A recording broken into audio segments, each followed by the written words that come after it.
ഏറ്റവും വലിയ ജോലിക്കാരനാരാ?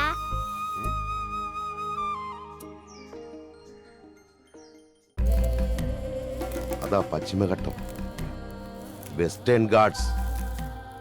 അതെ, നിധിയാ, നിധി.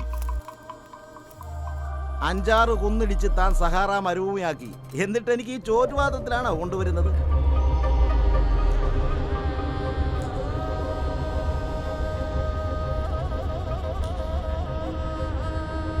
ഈ ഉണ്ടാകുന്ന പ്രതിഷേധത്തിന്റെ ഏനക്കേടെല്ലാം നിനക്ക് വേണ്ടി ചൊളയണത്തെന്ന് ഞാൻ വേണോ അനുഭവിക്കാൻ? കൃഷിഭൂമി നഷ്ടപ്പെട്ടാൽ പിന്നെ ഞാൻ ജീവിച്ചിരിക്കാനാണ്.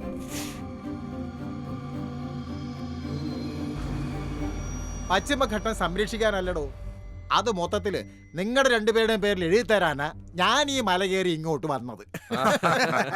സർക്കാരിന് മുകളിൽ മറ്റൊന്നുണ്ട് സാർ, ജനങ്ങൾ. അത് സർക്കാരിന് ഓർമ്മ വേണം. ചക്കാത്തിനല്ലോ, പൊന്നുമില്ല തന്നിട്ടല്ലേ. ഞാൻ അധ്വാനിക്കുന്ന മണ്ണ് ആർക്കും തരില്ല, തരില്ല. ഇറങ്ങാം സാർ. ഓക്കെ, അപ്പൊ ആദിച്ചായി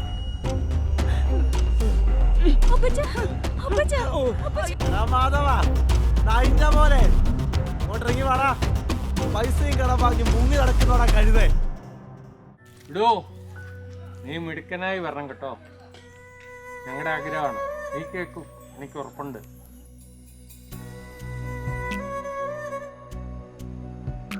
വിള കൊണ്ട് കർഷകന്റെ പത്തായം നിറയുമെന്ന പഴമൊഴി. എന്നാലിപ്പോൾ കർഷകന്റെ പത്തായം നിറയുന്നത് ബാങ്കിലുള്ള ജപ്തി നോട്ടീസുകൾ കൊണ്ടാ.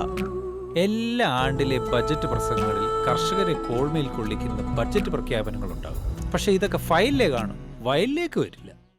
നെല്ല് വിതച്ച് അത് വലുതായി നമ്മളത് കൊയ്തിട്ട് ആ നെല്ല് കുത്തി അരിയാക്കും.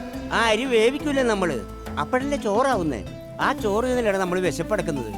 അപ്പൊ ഈ ഭൂമിയിലെ ഏറ്റവും വലിയ ജോലി എന്താണ്? കൃഷി. അപ്പൊ ഏറ്റവും വലിയ ജോലിക്കാരനാരാ? കർഷകൻ.